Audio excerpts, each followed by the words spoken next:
What's going on, everybody? I hope everybody's having a wonderful, wonderful Friday evening. Welcome to the weekend. You made it past another week in this crazy time we call the Corona time. If you guys are having some Coronas tonight, make sure you guys are staying safe. Remember, it's a 3-drink minimum. We don't mention it very often because we figure you guys remember, but somebody told me that we don't talk about it enough. So make sure you guys are doing it responsible. Thank you guys again for joining us. Don't forget to follow us on social media. You can find us at Twitter at @theblown_save and on Instagram at @theblown_save. Don't forget, you can also still reach out to us at theblown_save podcast@gmail.com. We also now have merch. Go ahead and grab yourself some neck gaiters, masks, shirts, and plenty more to come. We put some really dope shirts and sweaters and stuff like that out there, guys. Please go ahead and pick some stuff up. Support the stream. Support the podcast. Keep us running and rocking and rolling. Without you guys, we wouldn't be here. And without you guys' love, support, and all that stuff, make sure you guys like, subscribe, follow, and do all that fun stuff. Tell all your friends about us. And hope you guys enjoy the rest of the show. But as I always say, I digress. I got to bring my one, my only, my little chocolate bar there, Mr. Arti Casa. What's up, baby? What's up? How's our Friday night going? My Friday night's going pretty good, man. Had a couple cold ones. I'm drinking some Elysian Space Dust IPA. For those of you guys playing at home, if you guys have never had the Space Dust IPA, it will sit you on your ass. It's like 8.7% per thingy, so it's good. It's good. I know you were having a good time all day, so I know you're like, I need to take some water right now. So we're gonna allow it this time because you already have alcohol in your system. I'm hurting. Let me tell you. Get this amount of water. Yeah, I hadn't done one of these days in a minute. As soon as I got out of work, it was full time the whole time until maybe 30 minutes ago. It wasn't too long ago. It's already 11 o'clock right now. So yeah, the family just left. Good times though. I hadn't seen that cousin. She came in town with her kids from Texas, and I hadn't seen them since my little guy Leo was born, and Leo's 4 years old. So it's good time seeing a cousin you haven't seen in a long time that you grew up with. As you get older, it gets harder, especially with kids, to really keep in touch. Yeah, life happens, man, and you get busy, and sometimes you don't get to see people you used to always see all the time. I completely understand. I'm with you on that one, man. Yeah, for sure. All right, man. Well, let's get into it. Yeah. We're going to start off with the NFL. COVID has hit the NFL finally. An email was sent to all the team presidents and executives that confirmed that COVID hit the Tennessee Titans organization. The Vikings, who played the Titans last Sunday, have not had any positive tests come back, and it looks like they will play their Week 4 game against the Texans as planned. 5 players in total have come back with positive COVID tests so far, in addition to 5 non-player staff members, and that brings the total so far to 10 personnel from the Titans organization. They have gotten a chance to use the contact tracing data to identify any close contact of players and staff who tested positive, and in turn isolated these individuals, with these individuals, it's a mouthful, receiving additional testing before they're allowed to rejoin the team. Now, before we get too further with that, for some of you guys that don't know, they were showing that, I don't know if you saw this, Artie, first week of football, they were showing the whole contact tracing thing, that if anybody came down with COVID, every NFL player has embedded in their padding, they have these like markers. They basically trace everywhere they are when they arrive to a stadium.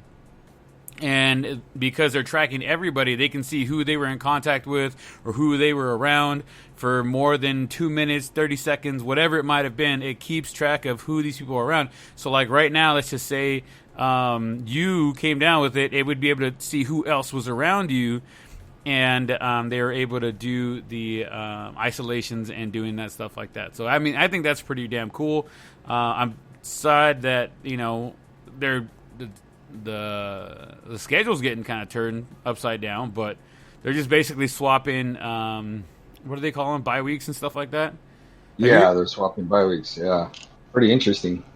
It is. The NFL has been in communication with game officials and other who worked Sunday's game in Minnesota, and they have also been doing follow-up testing before returning to work. There have been no positive tests or reports of symptoms so far among any Minnesota players or staff or anybody in the officials, the Blues or whatever like that. There has been no information to this point as to who popped positive from the Titans organization. They are definitely playing it close to the chest. The scheduled game has been postponed to what would have been their bye week. Actually, there was an update later after I wrote this up. The Titans placed wide receivers, and this has fantasy football implications. Wide receivers Adam Humphries and Cameron Bastin on the COVID Reserve 19 list. You didn't know that those were two players that were on them. Did you happen to have either one of them on your fantasy? I was gonna ask. I thought it was interesting that we haven't heard what players tested positive. Mm-hmm. And I was also very curious if anyone happened to have dinner with Señor Donald Trump, because Donald Trump all of a sudden tested positive. So, oh yeah, things that make you say, But seriously, I was very curious to see who the players were. I don't have anybody. I have a couple on the Titans. The only dude I have are two guys. It's Corey Davis and Henry. Other than that, I really don't have any Titans. So those were the only two names I was really looking out for, but hadn't seen anything with them.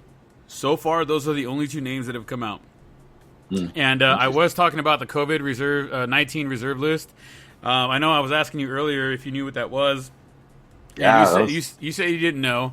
For those of you guys playing at home, it's a designated reserve / COVID-19. It's specifically for a player who either tests positive for COVID or who has been in close contact with infected person or persons. Teams cannot disclose if players test positive or not. Only players can reveal if they've had a positive test. A player's return is subject to medical clearance and may be activated from the list when they're healthy. So apparently Adam Humphries and Cameron Bastin, they were the ones that said, hey, we are on the COVID-19 list. Whether or not they pop positive or whether or not they're just doing it to make sure that maybe they were around the people that did pop positive or something like that, but they are on that list, so they cannot come back until having 2 consecutive corona-free tests or whatever, or negative tests, and then before they go back to the team, because they're at a separate facility now, so before they go back to the team, they have to test one more time before they can resume player activities with the team. So that is the COVID-19 reserve list. Wow. I'd never know that. That's news to me, and you did a great job of explaining that.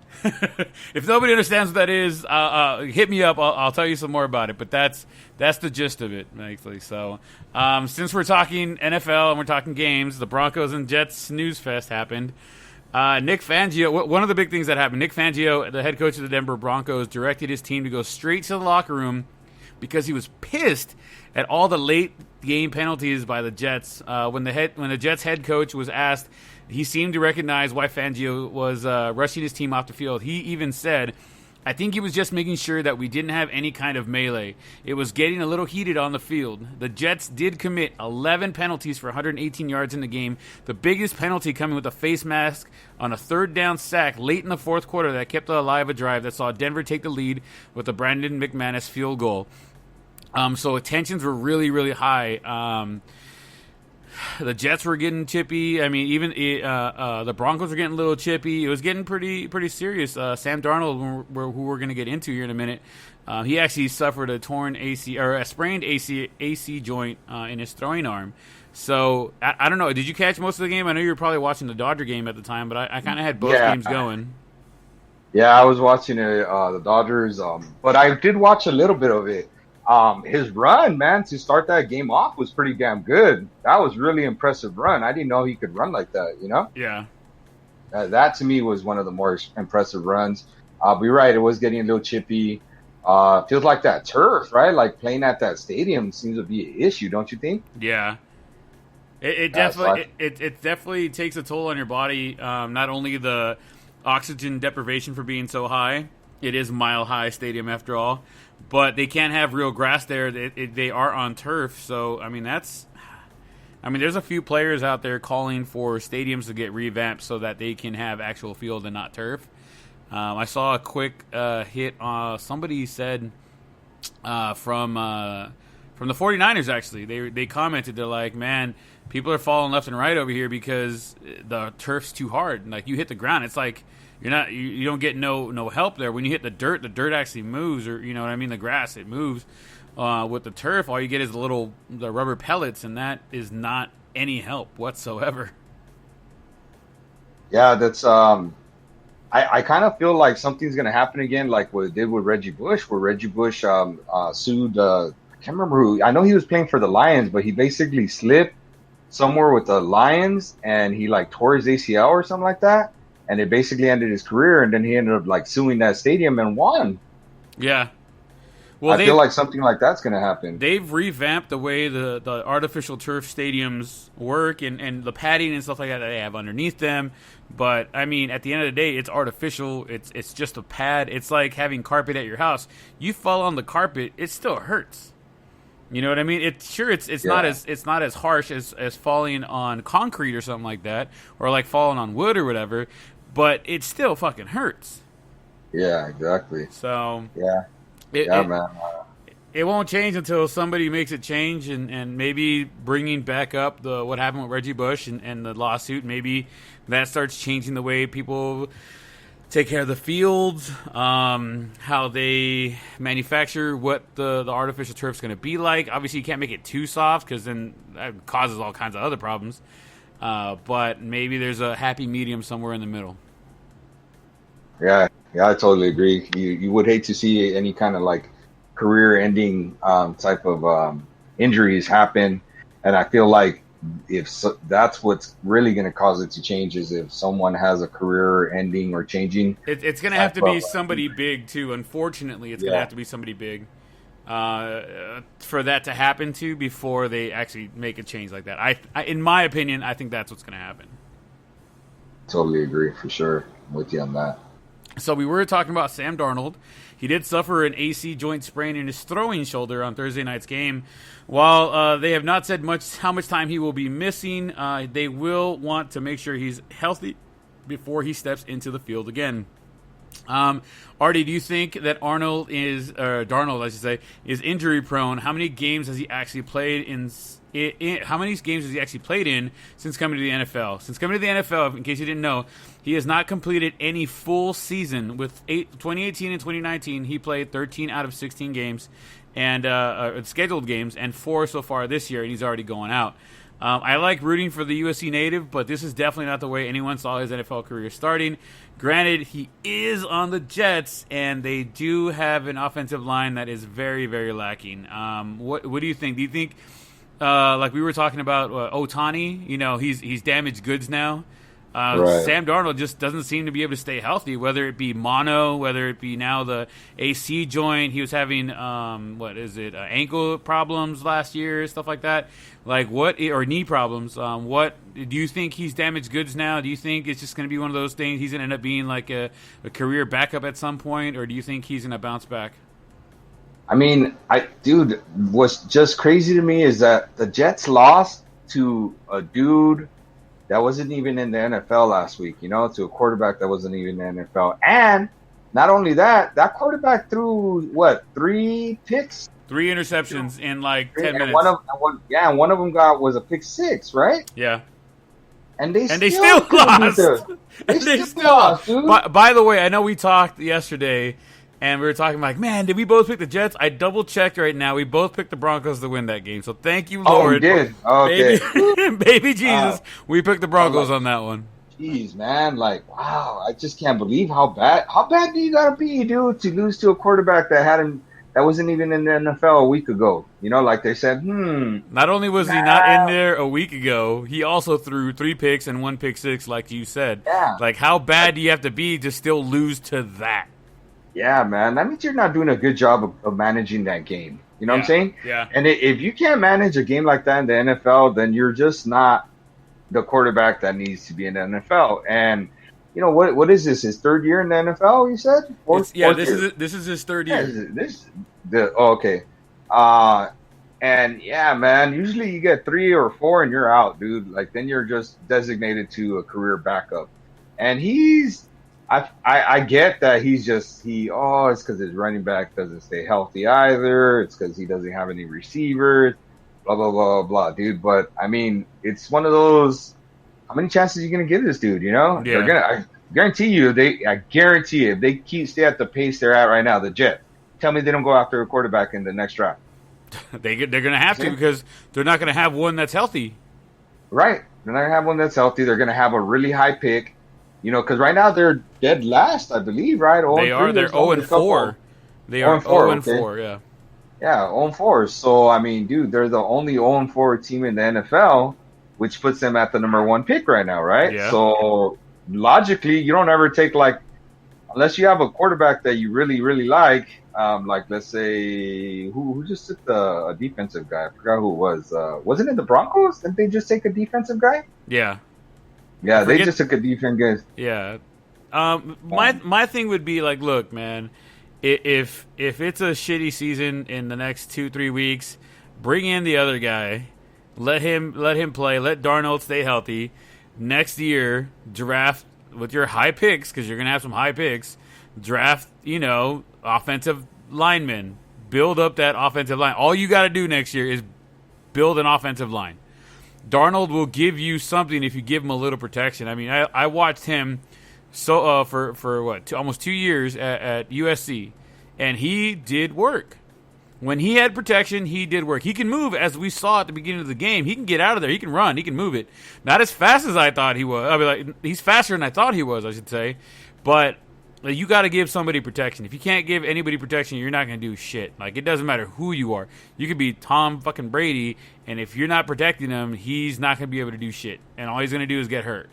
So I think if they go 0-6, people heads are rolling. But at that point, you got to pull Darnold out, keep him healthy, try and get him something at the beginning of the draft next year, and maybe trade away one big receiver and pick up maybe a second and third round pick there.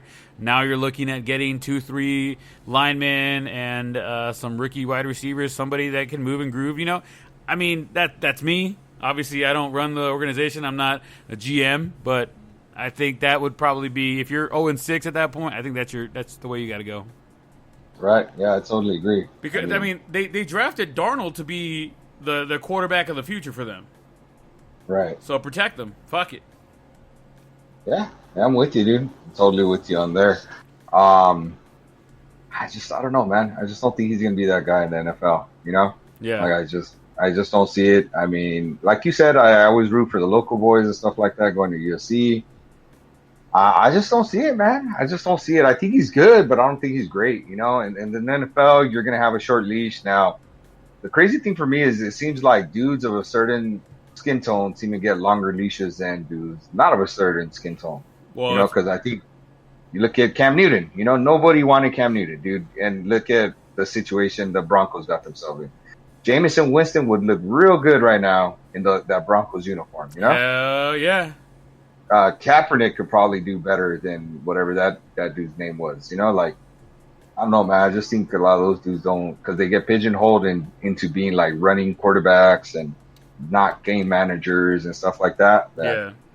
They just get the short end of the stick, No, definitely. I'm with you there, dude. Like, I think I don't want to call them more expendable when they're on the lighter shade of brown, but they definitely it. If you look at the statistics, if you look at the way things have been going, definitely have a shorter leash. I think they owners and the league struggles to pull that leash when it's somebody a little darker shade of brown, because they don't want to seem like, oh, they're just pulling him because he's brown. You know what I mean? So I think that's why it's a little give and take at that point. You know what I mean? Sure.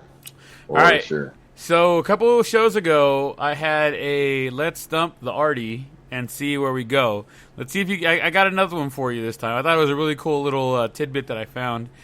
Since we're talking about the Jets, former Jets GM Mike McCannon, whatever, wanted to wait for a quarterback in 2018 instead of drafting a quarterback in the high first round pick in 2017.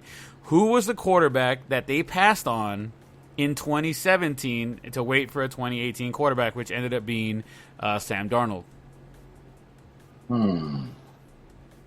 They wait for a quarterback instead of 2017. So in 2017, they were talking about picking this quarterback, and he ended up passing. Now, since then, he's been fired. The GM has been fired. They said, get the fuck out of here. Like, are you kidding me right now? Because he had a very particular comment about the quarterback that the franchise wanted to get and the quarterback he decided to wait for? That's a good one. So it's got to be a dude that's game changing. So it's got to be, and I believe that's the draft class that Mahomes came out of. There was Mahomes, there was the other dude that's with the Texans right now. I'm drawing a blank on his name right now. Oh no, not Murray. Deshaun Jackson. No, not Deshaun Jackson. Deshaun Watson. Sorry. Yeah, Watson. There you go. I was like, man, you said the wrong name. Watson.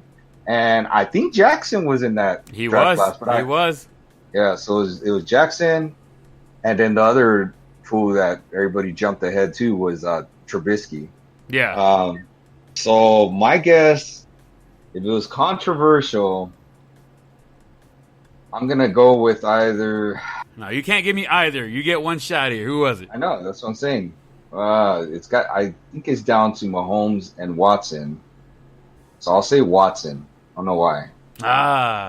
Should have stuck with Mahomes. The Jets didn't see Mahomes as a franchise quarterback. A source familiar with the Jets draft group said that the then GM, Mike McCanahan, wanted to wait for a quarterback in 2018 because they thought they'd be able to get Darnold instead of drafting one in 2017. Mahomes was there to be picked up by the Jets, and he decided to pass on them. Guess who picked them up right afterward? Kansas City. The Chiefs. The Chiefs. Wow. It was after Alex Smith got hurt, and they just lost a lot of games. So they were up there as well. So the Jets could be the Kansas City Chiefs right now, but no. So fun fact there, guys. I hope you guys take that one to the bank, to the trivia nights, wherever you got to go. Tell them I know this one. They passed. I was close. You were. When you said it's got to be Patrick Mahomes or it's got to be, I forget who else you said right now. Deshaun Watson. Deshaun Watson. You're like, I'm going to go with Deshaun Watson. I don't know why, but I'm going with Deshaun Watson. My gut The tells reason me. is, at the time, Deshaun Watson was rated, I believe, higher than Mahomes. That's the main reason I went with them. And I was like, all right, everybody was passing on Watson, and this dude was rated higher than him. So that's the only reason I went with it. Because, I mean, it makes more sense to say Mahomes. Yeah. But everybody was like, oh, well, Watson is this kind of quarterback, is that kind. And I think Watson's a really good quarterback, but yeah. Oh, well. Yeah, no, I think Watson's a really, really, really good quarterback. I know that the Cowboys, he was tempting the Cowboys. He's like, go pick him up, trade away your number 4 and come get me. And he was talking about getting rid of Dak so they can go get him in the draft. But obviously we still got Dak, and now Houston, a different Texas team, got him. So. And I thought it was a cool little tidbit when I came across it. I was like, oh, that's pretty cool. Let me see if I can stump Artie. And I got you. That's 2 for 2, baby. All I want to say, that's 2 for 2. You're sweating bullets. So I was. Well, you're like, Mahomes or Watson? Yeah. Just because I remember, again, Watson was getting passed up by everybody, like in terms of he was the clear guy and he was getting passed up. Now, Mahomes was not the clear guy. Of course, now, looking back, you're like, damn, how did everybody pass up on him? High sense is 2020, brother. Yeah, for sure. Or sure. Hindsight. I was a high sense. Hindsight is 2020. By the way, before we move on from the football, make sure you guys are adjusting your guys' fantasy football lineups, because teams are getting moved around right now because of the delay on the games. So make sure you guys are paying attention who's on your squad. Check that tomorrow. Check that on Sunday morning. Make sure whoever you got is actually playing. Don't be like my brother Andy and let a goose egg sit there and try and win a game. That is funny, yeah, that he did that. Yeah, you live, you learn. You got to keep moving on. By the way, I am 3-0 in 3 different leagues, and I am 0-3 in 3 different leagues. I don't know what the hell is fucking happening in my life right now. At least you're 3-0 somewhere, though. Somewhere. I mean, it doesn't matter because I have to hear you guys all the time. You guys and your damn nicknames. Brent still doesn't have a winning team. Brent this. Brent will never get the championship. Brent who? Like, god damn. I do it because I love you guys, man. That is too funny. All right, moving on. You know what? We didn't touch on NHL the other day, and we did not congratulate the Tampa Bay Lightning for earning this year's honors, the Hoist Sir Stanley's Cup. Congratulations on taking out the Dallas Stars, and congratulations to the Stanley Cup champions for 2020. Congratulations, Tampa Bay Lightning. Let's hear it. Good job, Tampa. Yeah, we don't really talk about hockey unless we got our boy Kobe. Which, by the way, today is Kobe's birthday for another 30 minutes by the clock that we're watching right now. It's Nice. Kobe's birthday, it's Kobe's birthday. So happy birthday, Cobra! I hope you're enjoying your time out there at Norwich, and we can't wait to see you not only on the ice but back home at some point later on in the school year. Kobe still got one of the coolest nicknames around. The Cobra. Yep, I like it. He's deadly on the ice, brother. Let me tell you what. If you ever get a chance to see him play live at a rink, you definitely have to go. If he ever comes and plays over here, even if it's roller, man, you got to watch him play. He's killer, bro. He is killer. Moving over to the NBA Finals. Unless you've been living under a rock, you all should know that the NBA Finals have started, and the Lakers and the Heat are rocking and rolling. Game 1 of the series took place a couple days ago, and let me tell you what. The Lakers came to sweep, I think. They started off slow, trailing as much as 15 in the first quarter, but then flipped the switch and had a dominant showing. They were definitely not going to let Game 1 go this time. I think the Heat were thinking, hey, man, they've lost the first game in every series so far, or the last 2 series, I should say, in the playoffs. We could take Game 1, get some ground or whatever, but no. They were definitely out to not let it happen. They were not ready for the kind of fire LeBron and AD and even Caruso were laying down. As I was writing this out, the analysts were predicting the Lakers would win today 120-104. The Lakers did wear, by the way, the Black Mamba jersey, the Black Mamba Lakers jersey, which was really nice for them to wear. But the Lakers ended up winning. What was that? What was the score for the Laker game today? I'll tell you right now, it was a lot too little, though. Yeah, it was like 120 something to 1 something. Something. 124 or 114. So a 10-point differential. It's still still past the betting line. So I think the Lakers are favored by 7.5. So definitely cleared no matter where you were, as long as you're betting on the Lakers. Yeah, you know what? That Lakers seemed to be in control of that game the whole time. You know, they were up double digits for most of it. They would cut it to like 9 points here and there. But dude, it just looks like, I don't know. I don't want this to sound like bad or anything, but it just looks like with when the varsity team's playing the JV team, where they're letting the JV team score and stuff like that and kind of stay in it.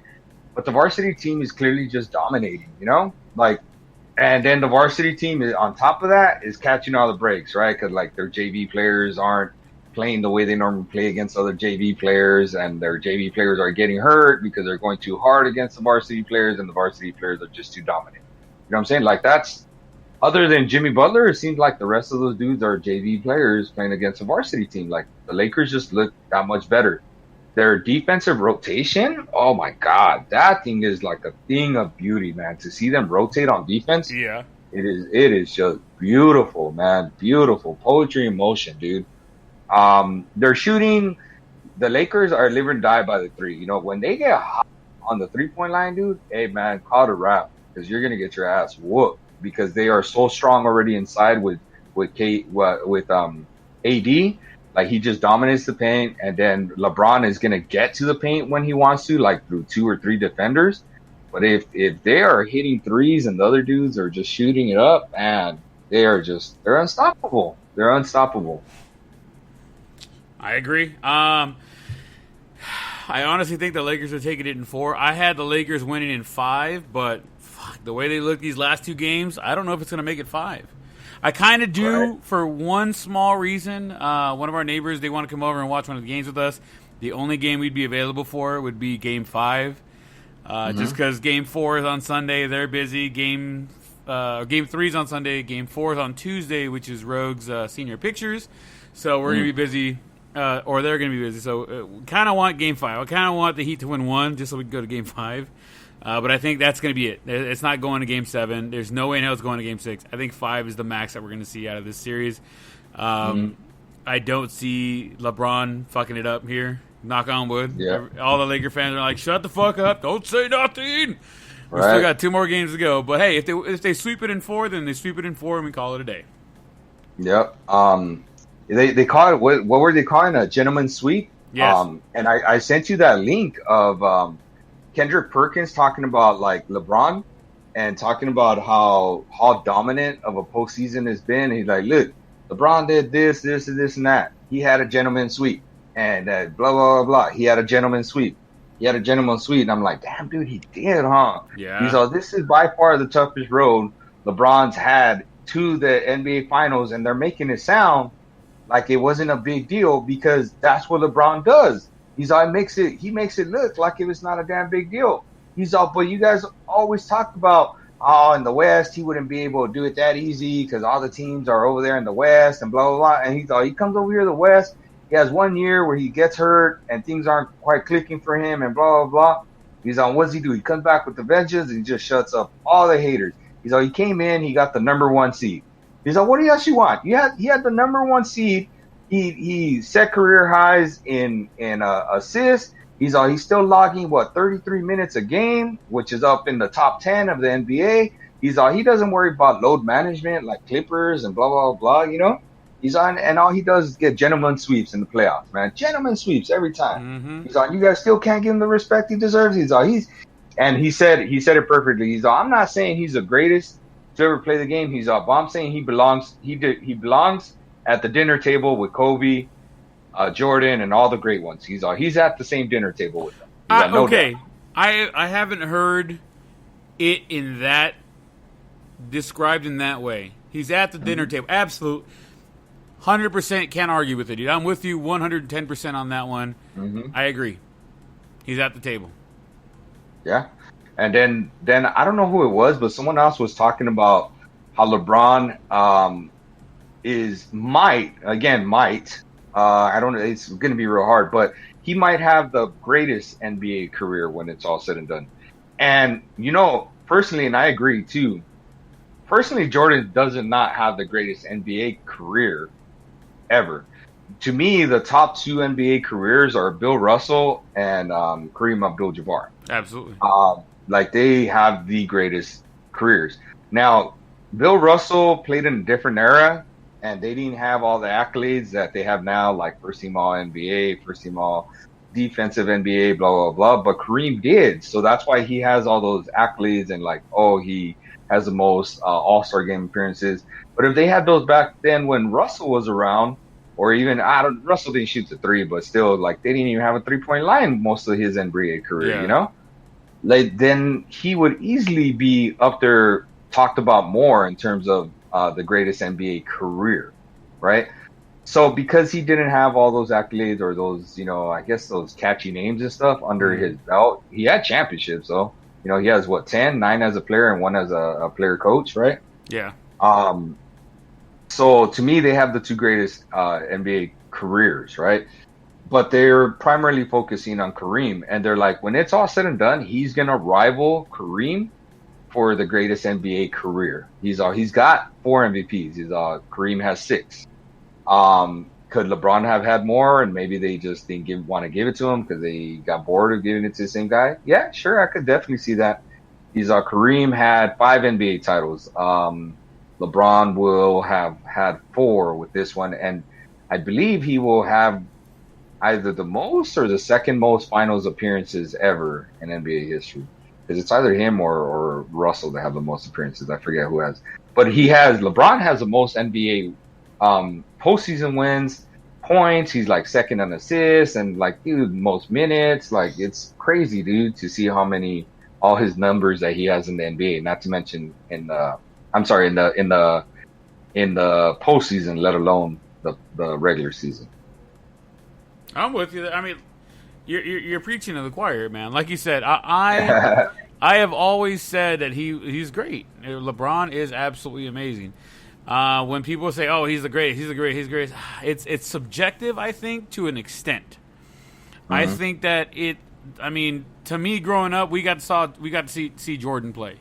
I think Jordan's the greatest because I got to watch him play as I grew up because I had so much more time to watch and enjoy him playing. I think that he is the greatest NBA player to ever live. Are there other players that you just mentioned who have better accolades, who have more trophies, who have these things? Absolutely. Did Jordan change the game while he was playing? Absolutely, I think.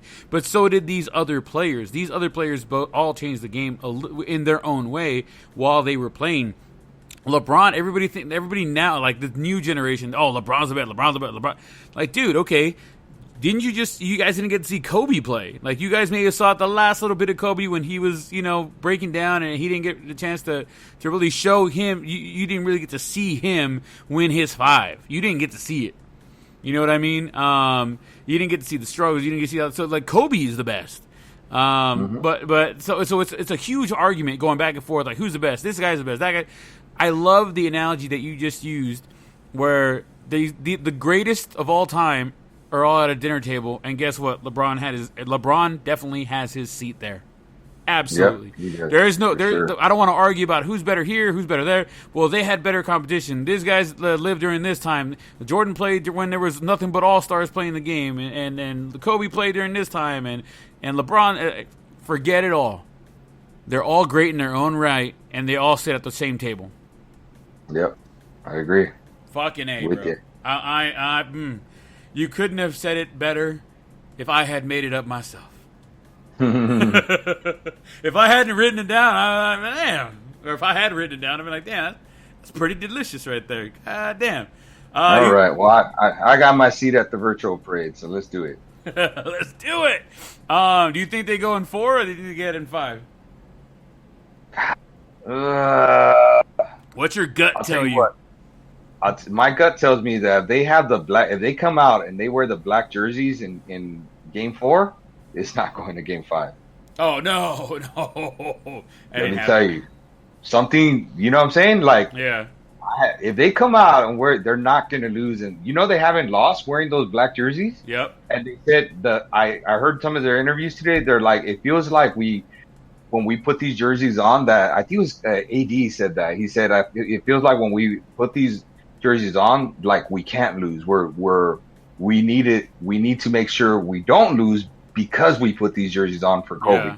So it feels like we're honoring him when we put them on, and if we lose, he would be very upset with that. He's not happy with just being honored. He wants to win.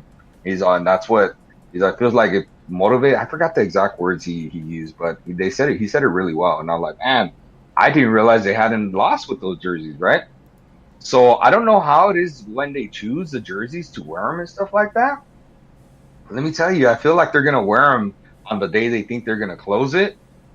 My personal opinion, I think they're gonna wear them the day they feel they're gonna close it. If they win Game 3, they're definitely wearing Game 4. Right. That's what I'm saying, right? So yeah, and that'll be they sweep, because I don't think they'll wear them back-to-back days. I don't think they'll wear them, like Game 4 and then Game 5, Yeah. So that's my opinion. But again, I don't even know how they choose or when they choose that to wear the black ones. Obviously the white is usually signifies as being at home, right? Yes. The light color. Okay. Well, they could choose. So the home team gets to choose the color. Oh, okay. I didn't know that. Yeah. Home Home teams always get to choose the color because there are some times where teams have the same color scheme. Like, let's just say the Mavericks and the Celtics. They both wear green. You know what I mean? But they both have offset ones. They have the white ones, they have the green ones, and then they have the other colored ones, whatever. But the home team gets to decide. Green, but all right.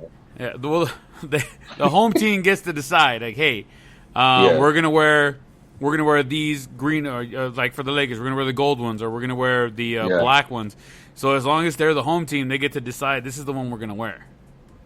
So Game 4, they would not be the home team, right? But here's the thing. Well, that would be a problem because the Miami Heat have a black and red jersey. Right. Yeah. So if they decided to go black and red, that means that the Lakers wouldn't be able to wear those black jerseys. So we're hoping for Game 5 then. Yeah, because it would be 2-2-1-1-1. Yeah. Okay. Yeah. So then, yeah, that's what I'm saying. I have a feeling it might be a gentleman's sweep. 4-1. Yeah. I don't know, man. Just my personal opinion. I just feel like I don't want to say they're gonna dog it, But no, man, something tells me that they really want to win it wearing, the Kobe jerseys. Or, maybe it's just me, being a romantic with sports and stuff, like I want to see them Ain't win nothing it. wrong Like with the that, Kobe baby. jerseys, Is like, nothing wrong with that. I don't know. I don't know. This is my opinion, and I'm sticking with it. Just like I stuck with some of our predictions for the MLB, even though I knew they were wrong, and I don't care. I was not going to pick one of the teams I want. Oh, absolutely. I think nobody wanted to pick that team, and we'll get to them. We're going to shift gears in the MLB right now, and we're going to start off, just to warn you guys right now, we're going to start off with a little bit of sad news, and then we'll build back up into some good news and playoffs and stuff like that. Dodgers World Series champion and Angels legend Jay Johnstone has passed away this week at the age of 74 from complications stemming from COVID-19. He was known as baseball's prankster. Johnstone helped both the Dodgers and the Yankees win World Series. His daughter later revealed after it was pronounced that he had passed that he had been suffering from dementia over the last couple of years. Never thought that COVID would be the thing that would take her father, because she stated he was so strong. I personally had an opportunity to meet and talk to Mr. Johnstone on 2 different occasions, including getting a chance to sit down and talk with him at Frank & Sons while getting a bat autographed. I remember there were so many people walking by his little table that he had, trying to get tickets for, I think, Ethier and Kemp, and I forget who else was there, that they were all trying to get in line, or tickets to get in line for autographs. I happened to walk by and notice his nameplate on the table and mentioned that I had just gotten a baseball signed by him at Angel Stadium a week before. It was during their 50th anniversary celebration. They had former Angel greats go out there, and they were giving autographs to like the first 100 people that showed up in line. You'd get an autograph, and he was one of the people that I actually got a chance to take a picture with and get a baseball sign. He asked me, if I wanted anything else autographed, because nobody was really talking to him. I asked him, give me a few minutes.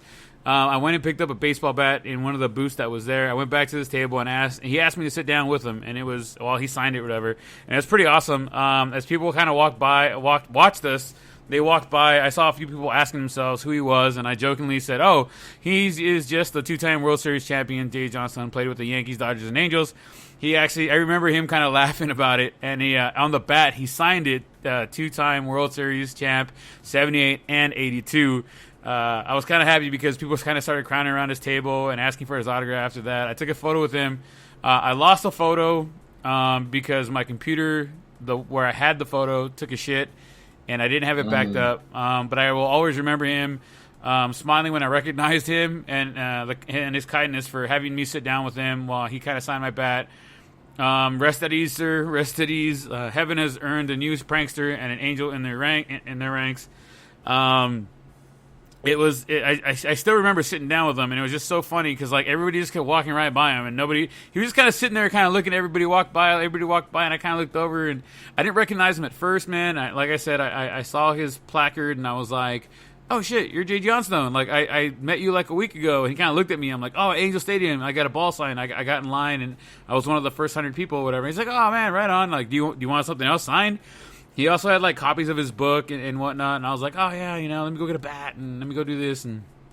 But he was really cool. He shook my hand, gave me one of those like handshake, shoulder touches kind of thing. You know what I mean? And it kind of felt good because he's a big time ball player. Won 2 World Series, one with the Dodgers, one with the Yankees. I wish he would have won one with the Angels, but I can't have all my dreams come true.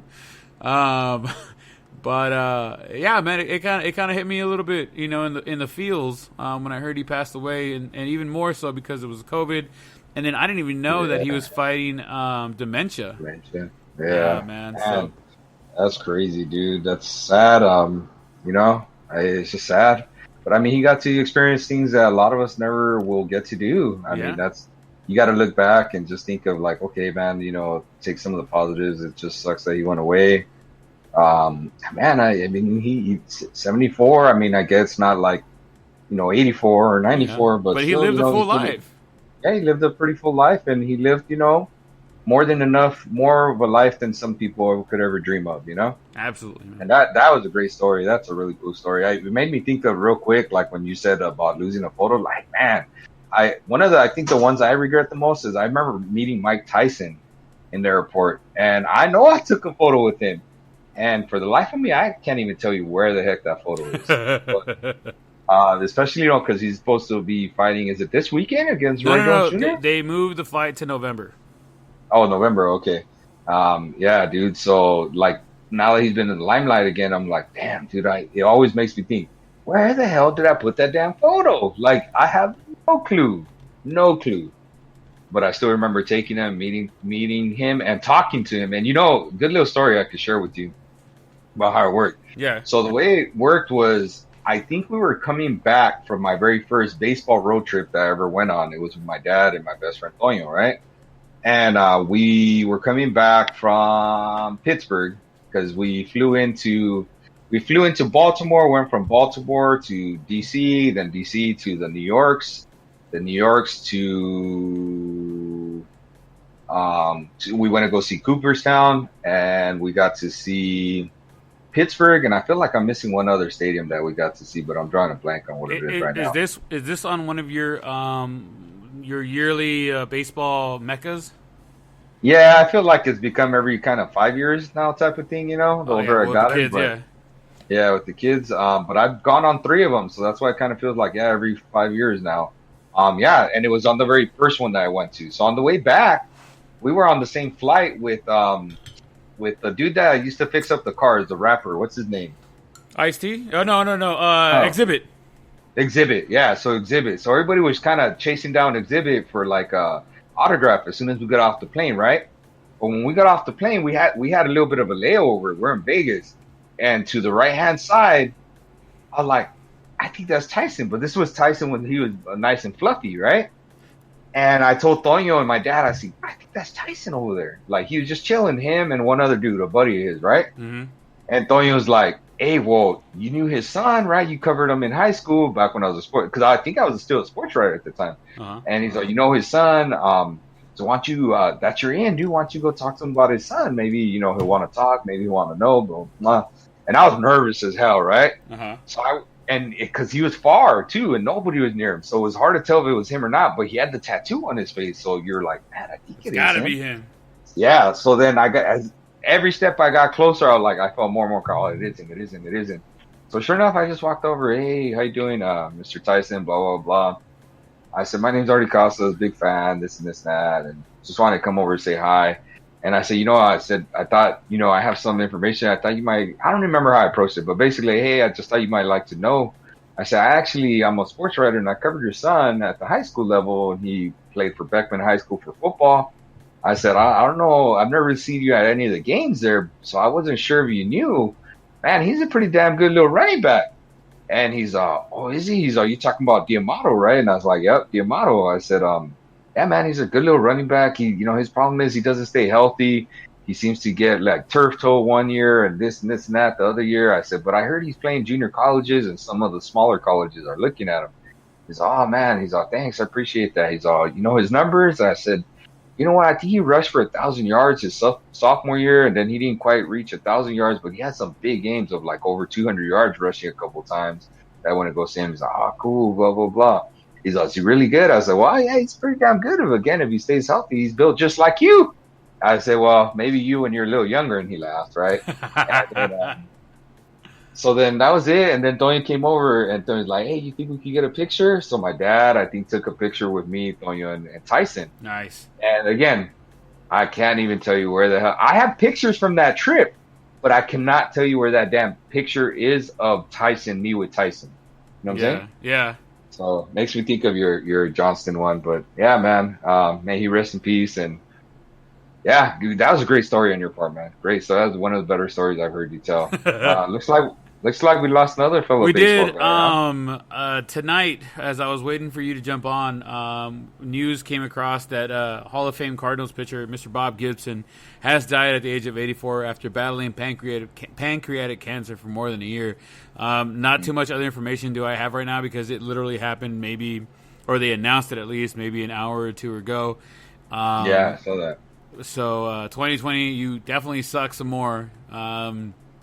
May him, Mr. Gibson, and Mr. Johnson both rest in peace and at ease in heaven, and hopefully, Thankfully, I should say, they are no longer battling the illnesses that besought them into heaven's gates. One being the COVID and dementia, and the other being pancreatic cancer. I don't have any quick trivia on that. Okay. Quick trivia on that. But you know how you talk about Jordan changed the game? Gibson changed the game. You know what he changed the game for? What's that? You know for? You don't know? Wasn't he one of the first African American pitchers that won a Cy Young? Actually, you know what? He might have been, but that's not what he changed. He literally changed the game. Oh, what was like a baseball? Tell me. Yeah, they lowered the mound because of him. He was so dominant. Oh, shit! He was so dominant that they had to lower the mound. Yes, to give hitters a chance. That you want to talk about changing the game, bro? That is literally game changing. Hey, this ain't fair. Bro, bring it down a little bit. Let's give these dudes a chance, yeah? All right. So instead of having 1-something ERAs, he had 2s, you know? Yeah. Like, damn, dude. Change the game. Literally change the game. I totally forgot about that, and you're absolutely correct. Mr. Bob Gibson, man, thank you for changing the game and giving some hitters a little bit better of a chance. Yep, for real. Moving on, I know that it's never fun talking about people passing away and whatnot, but the world keeps turning, and we continue to move forward. And what's happening right now is the playoffs are happening. The Rays and Yankees are set to square away with the matchup. Houston Astros, assholes, whatever you want to call them. They're going to play the Oakland. You like how I slipped that one in there? The Cheaters are going to play the Oakland A's. Hopefully the A's shut down the Astros, especially with Carlos Correa. I don't know if you heard this, but Carlos Correa came out after they won. They beat the Twins, saying, I know that a lot of people are mad. I know a lot of people don't want to see us here, but what are they going to do? What are they going to say now? Like what? Like, he was so cocky about that shit. Like, he's the only one saying shit like that. Like, Altuve's keeping quiet. Dude. Everybody's keeping their head down. Like, bro, shut up. Yeah, you think they look at him and say, like, man, hey, really? Like, really? I could see Bregman doing that. I don't know why. I had a lot of respect before for Bregman, right? Yeah. Because I thought he was that dude, right? I thought he was not their Jeter, but somewhere close to it, you know what I'm saying? Like, I really felt that about Bregman, and I kind of liked that dude prior to the whole cheating scandal, right? Yeah. Obviously, afterwards, and the way he carried himself too, like, I was like, dude, I lost all respect for all of them, you know? Yeah. But I still kind of feel like in the back of my head or at the very bottom of my heart, I guess, that Bregman is still like, dude, like, shut the hell up. Like, dude, you realize we didn't have a winning record, right? You realize that if the playoffs were normal and COVID hadn't happened, we wouldn't be in the playoffs, right? Like, shut the hell up, dude. We beat a team that prior to us playing them had lost 15 games in a row. Like, dude, he doesn't, it's not impressive that he's bragging about beating the Twins. You know, the Twins have lost 17 straight playoff games, dude. The Astros would not normally have been in the playoffs right now with the losing. No, wait, they didn't have a winning record. I think they broke even 500, but I know they didn't get in with the winning record. I'll tell you that. I can't remember if they had a losing record or if they broke in with a even record. I'll tell you that in a second once you pitch the other part. But like, dude, like really, you're gloating about all these things, and there's really not much to gloat about. And let me tell you, if he were to see the Yankees or the Rays right now, they'd slap them around. Oh, now, I'm hoping the A's beat them. Don't get me wrong, right? No, we all hope the A's beat them, but legitimately, the Astros slapped around. Were one game away from losing, and the Angels going to be there. And granted, I don't give a shit. The Angels would have lost right away, and that's fine, whatever. But the Astros wouldn't have gone. Are you sure it was Angels? Because Seattle finished in third place, big guy. Well, because the Angels lost the last two games.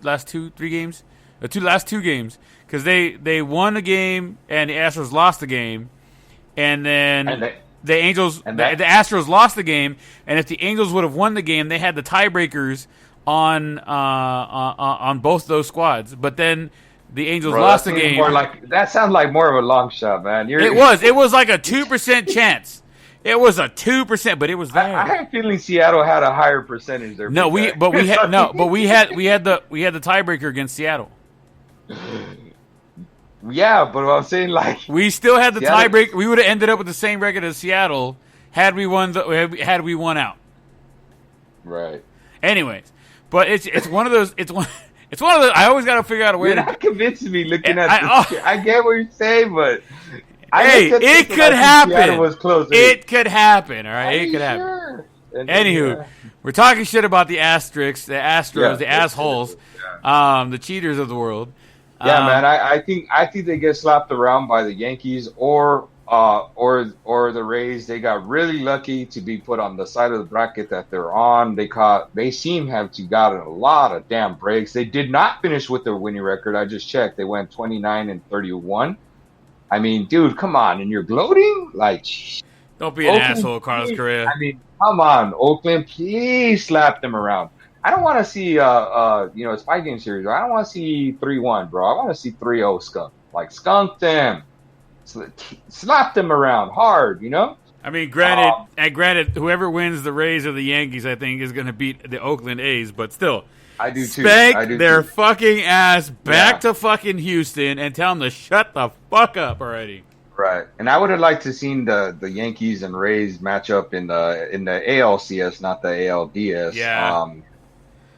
Because again, for something like this, I would have liked to seen Oakland play East and West. Yeah. I would have liked to seen them play one of those other teams, and the Astros have to go the damn hard route and play the Rays and the Yankees. And realistically, honestly, because Oakland and the Yankees and Oakland's been getting slapped around by the Yankees in playoffs, I would have loved to seen Oakland and the Rays, because those are kind of two lower market teams. Yeah, and then watch the Yankees play the Astros because of what happened that last time. And what happened, exactly. Yeah. I would have liked to have seen that. Yeah, I'm still. I mean, I said I was going with the Rays from the beginning. We'll get into the picks and stuff like that, but yeah, man, we'll see. You know what I was thinking about right now is I haven't done it in a while because I haven't done it to you in a while because I haven't had a chance to say it. But I'll say it right now to the Astros, the Asterisks, the cheaters. Go fuck yourselves! God damn it, that one's for Slappy Jr. over there. Yeah, take it. Well, I'll take it. I know that everyone's looking for the A's to shut them down, so which is good, but no one from the AL Central made it out of the wild card games, which is wild to me. A lot of the analysts on MLB Network and on ESPN, they were talking about how the Central needs to really step up their game because they both got swept out of there.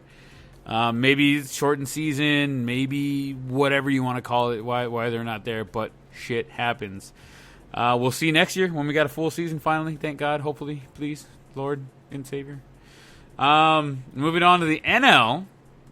The Dodgers have sent the Brew Crew home with an outstanding performance by the walking future Hall of Famer, Mr. Clayton Kershaw. He was on the mound last night. Kersh was immaculate on the mound, walking a batter in the 8th inning, at which point the coaches started scrambling, and I showed you the video earlier. For those of you guys who haven't seen the video, check it out on John Boy Productions on Facebook and Twitter and all the other places. But Roberts waved at the pitching coach to go out there to talk to Kershaw on the mound. Kershaw then waved him off, saying, No, what are you doing? No. He waved him off several times, smiling and whatnot. Kershaw then picked off the runner at first, struck out the last batter in the 8th. And it was kind of like, see, why would you want to take me out? I got this. And honestly, I think Kershaw is doing so well. I think this is the year that, honestly, they're going to win the World Series. Because Kershaw is a lot fresher. He's rested. He doesn't have as many innings on his arm and his body as he normally would in a full season. You know what I mean? He's in mid-season form right now. He is. Right now, he's right there. He's ready to rock and fucking roll. Like, don't touch him. I know I texted you. I was like, would you pull him out right now in the 6th inning? Would you pull him out right now? It isn't that. And you're like, well, I would let him come out for one more, but he'd be on a short leash. And if he gets a batter on or if a guy gets a double or whatever, we got to pull him and take him out. And goddamn it, he went through 8 and he fucking was immaculate, man. And because I'm really worried about the stupid blister with Walker Buehler, dude. Like, have you seen that thing? And to me, it's crazy to think that they let him put like all that glue and stuff like that on his fingers. To me, it almost feels like it's one of those things like about pine tar, like you know how they do it, but they don't talk about it. Like, how is that not illegal? You know what I'm saying? Like, and I'm a Dodgers fan, and just literally wondering how is that not illegal? His hands clearly look like they have something on his fingers. You know, I get they're doing it for his protection, but still, I just can't imagine that being legal. Maybe there's no rule for it. You know what I'm saying? Yeah, at some point you got to go, hey man, like maybe not necessarily for legality purposes, but fucking for health purposes. Sit him down, man. Sit him down. Let him get some rest. So I worry about that. That's my biggest thing. I'm not worried so much about Kershaw. I think it's real cool that he's in mid-season form right now. He looks like it, like he's mid-season form. I'm worried about Buehler. Still got a lot of innings to throw this postseason, and I don't know if those fingers hold up because there is no resting in between from now until the World Series. You know, they're basically playing every game unless they win early like they did. You know, they won the 2-0 sweep, then they get a day off. They get rewarded for winning early. But other than that, like, he's not going to have any time to recover. So if something goes wrong with that blister, he's basically done for either a series, depending. That's part of the reason I think, too, that he's going to be the number one starter for every game in the series to start. So, like, right now we're in the NLDS, right? So he's going to be the number one starter in the NLDS because he either gets us a win and gets us through it, or his blister messes up and pops off again or whatever, which means we have to sit him until the next series starts and hope that he's ready to go that next series. Does that make sense? Or he pitches late into the at the end of the first series. He pitches game 5 or something like that. Dude, maybe, but I mean that's going to be if it's in game 5. It's in 5 days. I don't think that's going to happen. He's going to be a very short. It's going to be a very short outing if he goes out there. But you think game 5 they're not going to throw him out there for 1 or 2 innings and then just bring in? Not if his fingers messed up. They sat him down. They sat him down for the 11-day injured list or IR, what do they call it, injured reserve list, because he had that blister, dude, for 11 days, and then they brought him back. You think they're gonna sit him down for 4 days and then bring him back if his blister acts up again? No. Like, I think they sit him down to at least the very next series, because that'll be 5 days, maybe 6. Again, depends like how far apart they are. You know, literally would have to see it. And then 2, also the severity of whether it flares up. That's if you want to talk about the Dodgers having a kryptonite, that's what the Dodgers kryptonite is right now. I did yesterday too, because I got to talk about this because I'm, a big Dodgers fan. It was good to see, and I was happy to see. I mean, you don't have to, but go ahead. Dude, I feel like they passed the torch yesterday. I don't know if you saw it, but they let Gastrol, I forget how to say his name. Gastrol, but the new rookie reliever for the Dodgers that they got in the trade from Minnesota. Yeah. They let him come in and get the save for instead that of Janley. Instead of Canley Jensen. Yeah, dude, and I felt like, oh man, this might be a passing the torch, because I've told you this all along, dude. I felt like Roberts is gonna live and die with Canley Jansen, and Canley's just not that dude anymore. He's not a bad closer, but he's not that lights out. He's more of a setup guy now. Yeah, he is more of a setup guy. I agree. He's more of a setup guy now. Like he gets into danger too much, way too much. And man, I feel like I saw a passing of the torch yesterday, where it's like, all right, you know what? They put him in a good spot too, where it was up by 3 in a playoff game, where it counts as a save, but he has some wiggle room. Yeah, I like it. And if they lost, they still had game 3. I like it. I like the wiggle room they gave him. I'm with you there. I'm tracking with you 110 right there, dude. It's going to be a great series, and I can't honestly wait till the World Series. I know that my boo, she said if the Dodgers win the World Series this year, she's buying a damn pennant, and it's going in the garage, in the man cave. And I'm like, you better put that in your bathroom somewhere, in your closet. It ain't going in my fucking garage. God damn it. But here we go. Where are we at? Where else were we at? The Dodgers will meet the Padres in the divisional series, and honestly, the Dodgers are on fire, and I think they will make quick work of the Padres. But the Padres, at this last game, that they had, man, Tatis was getting gangster with it, and Tatis and Machado brought him back in, and it looks like they're getting their swag back. So who knows? It might get interesting. They are still the little redheaded stepchild of the NL West. They're looking up at the Dodgers the whole way. We'll have to see. One of our good old friends on the interwebs, Mr. John Boy, we talk about him in his videos and stuff like that he does. He thinks the Yankees are hitting the World Series with the Dodgers. But like I'm saying, the Padres are starting to heat up. Do you think? Let me ask you an honest question, Artie. Do you think the Padres have a chance to maybe steal 1 or 2 games from the Dodgers during this next NLDS? I mean, even a broken clock's right twice a day, right? Oh. I mean, so it's possible. But look, here's the thing, Brent. Mm-hmm. I want to see, before anything, are they going to have their 2 main pitchers back? Are they going to have Clevenger, who they traded for from the Indians, back? Are they going to have Daniel? I believe it's said Lamont or something, like that. Those are their top 2 pitchers, and those dudes weren't in this series. Are they going to have them back? Maybe. I hear Lamont might come back, or Lamont, whatever his damn name is coming back. But everything I was hearing today, they're not going to have Clevenger. So if they were fully healthy with pitching, sure, they got a shot because they have a really good bullpen. And they have some electric hitters. They have some power hitters just like the Dodgers do, Yeah. But I think if Lamont, how do you say his damn name? If he comes back, I feel like he's going to be on a short leash because of the injury he had. And Clevenger, I don't think comes back. And these relievers, because they're playing. Am I wrong? But don't they start tomorrow? Yes, tomorrow it starts. So they burned through their whole bullpen today. So, dude, I mean, I don't see where these relievers kind of catch their breath and come back and hold the Dodgers at bay. The Dodgers pitching staff's really strong. They're good, from top to bottom with starters. Their bullpen is probably their weak spot, I guess. But now with Gasro or whatever, like I said, I forget how to say these damn players' names and stuff like that sometimes.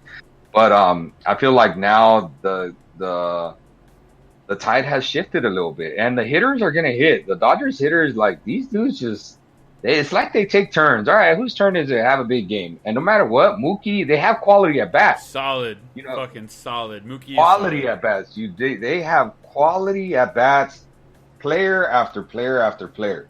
Their batting averages might not be where you think they should be. But dude, if you look at their on-base percentages, man, they're elite on-base percentages. They're the first team in, I forgot how many years, I saw the stats. They're the first team to lead the majors in home runs and ERA. Like, dude, they led the majors in home runs and ERA. That is hard to do, man. That is hard to do. Yeah. Especially in a post-Gibson world where they lower the amount, Exactly. Yeah. So I mean, I think sure. They could come out and win one. Do I think they come out and win game 1? No, I don't think so because their bullpen's going to be gassed. I don't even know who's throwing who game 1. I don't. Yeah, I just don't see it, dude. I mean, it's a 5-game series, which I like. The Padres are definitely deadly in a 2-game series, 3-game series, first to win 2. But it feels like, to me, the deeper the Dodgers get in terms of games of like series that you got to win, the more trouble, I want to say, I can't think of the right word, the better off they are going to be as a team because they are so deep that the more dangerous the Dodgers will be. You know what I'm saying? Like, the deeper the series, the more dangerous the Dodgers are, in my opinion, because they're so deep, and not a lot of teams are that deep, Yeah. So, I don't know. That's just what I think. Let's see here. Let's get into the predictions. Obviously, I'm going to say that you're going to pick the Dodgers over the Padres. Oh, they don't play till Monday. Oh, so they go Monday? From today. So everybody gets Saturday, Sunday off. Oh. The Dodgers don't play till Tuesday. Padres might get Clevenger back then. Maybe. Yeah, kind of curious. I gotta read. I heard Clevenger was probably not gonna happen, but who knows? It's Lamont that might come back. Ah. Well, we got the Dodgers and Padres, Marlins and Braves for the NL, going to the NLCS. Braves are looking fucking hot. Marlins squeaked that one out. We already know you're picking the Dodgers. I have to pick the Dodgers on that one as well. Who do you got, Marlins and Braves? Well, I picked against the Braves when my instincts was just telling me, to go with the team with better pitching. I just don't think I think the Marlins Cinderella story comes to an end. I'll take the Braves. Okay. We all know we're picking the A's against the Asterisk, the assholes.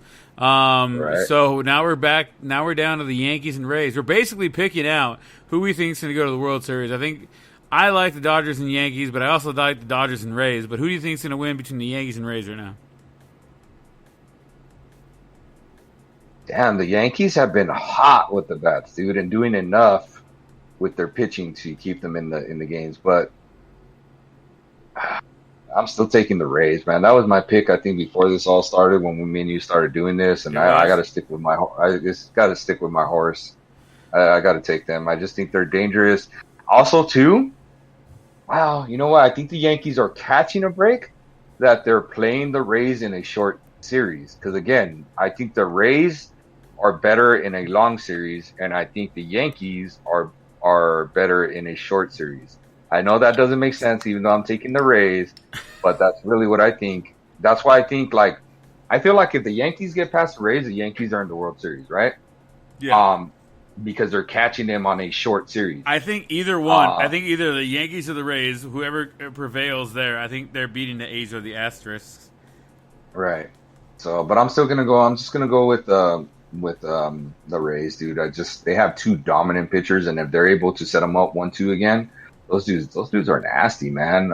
Blake Snell and Tyler Glasnow, they're nasty, and then they have some power arms coming out of the bullpen. I know the Yankees have power arms coming out of the bullpen, but the Yankees don't have the starters that the Rays have. And I get that the Yankees went out there and slapped around Beaverface, but that was just one guy. You know what I'm saying? They didn't have to go out there. And you know what? The Yankees got a big break with how that thing went down with the whole rain delay and Carrasco and all that stuff.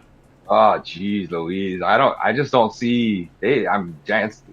Yankees always seem to catch those breaks, man. They always seem to catch those breaks. And I just don't see, if they don't catch any breaks, I see the Rays winning the series. I mean, I think it goes 5, though. I think it goes 5 games, but I see the Rays winning it. Right on.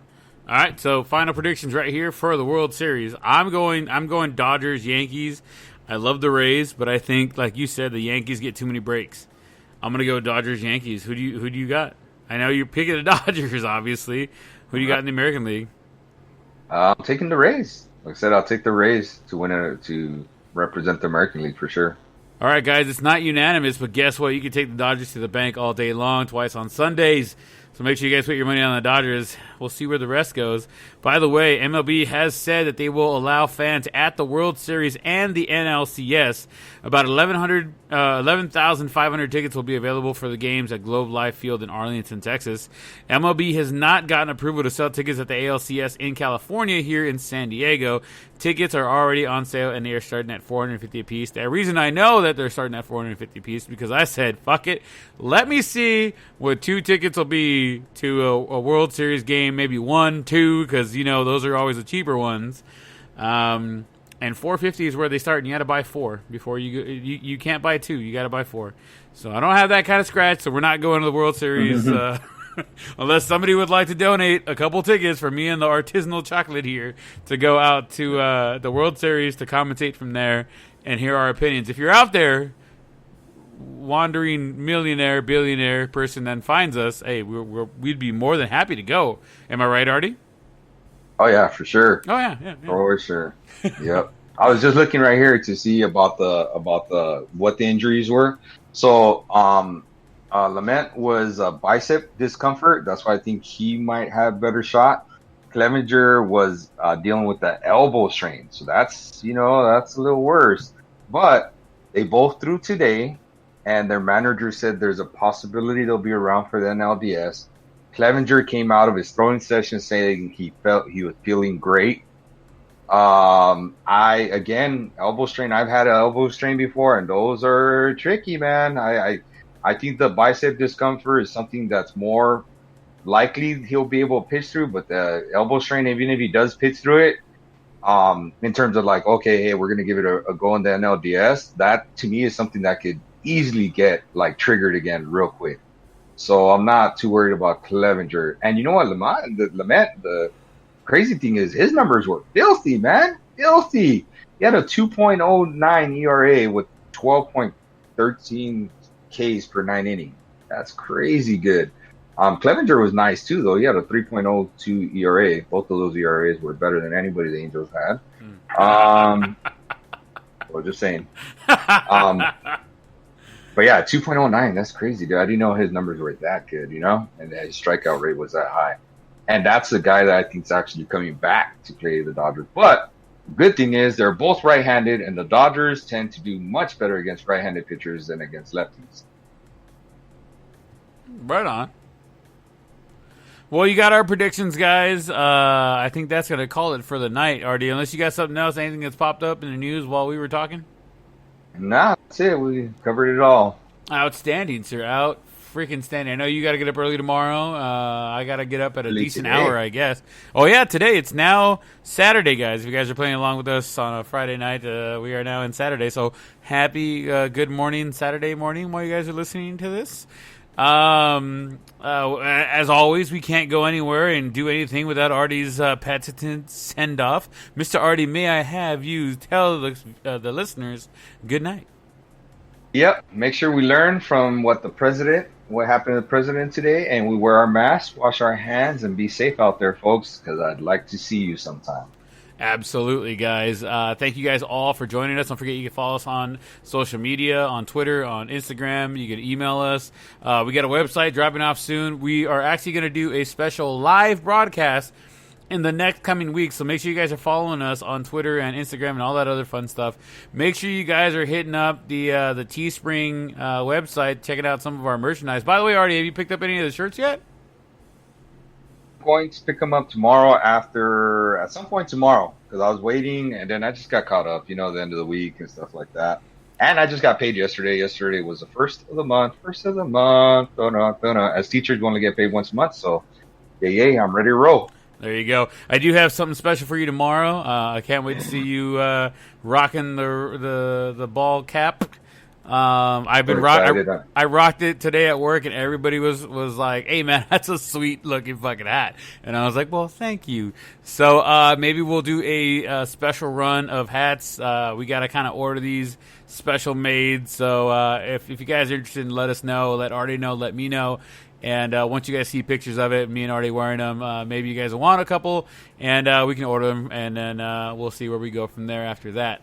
But as always, I want to thank everybody that listens to us across not only the United States, not only across California, but also around the world. Thank you to India, Canada, France, Saudi Arabia, Brazil, the Russian Federation, Jamaica, Chile, and the Netherlands.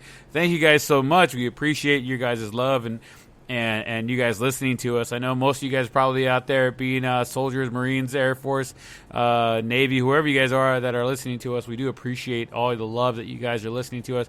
And if you guys are just locals out there, we do appreciate you guys taking the time out and having a good time with us. We hope you enjoy what we're doing and what we continue to do.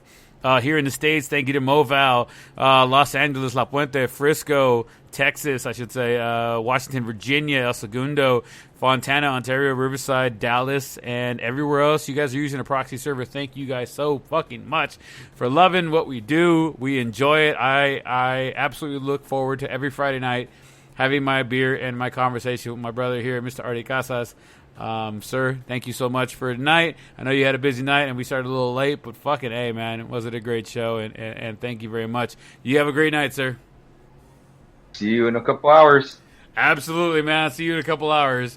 Don't forget, guys, everybody, stay safe. We love you guys. We'll catch you guys next Friday, or actually next Tuesday, for the extra inning, or the extra point, I should say. And we hope you guys enjoy, and make sure you guys change your fantasy football lineups. Make sure you guys paying attention. You guys have a great night. Bye.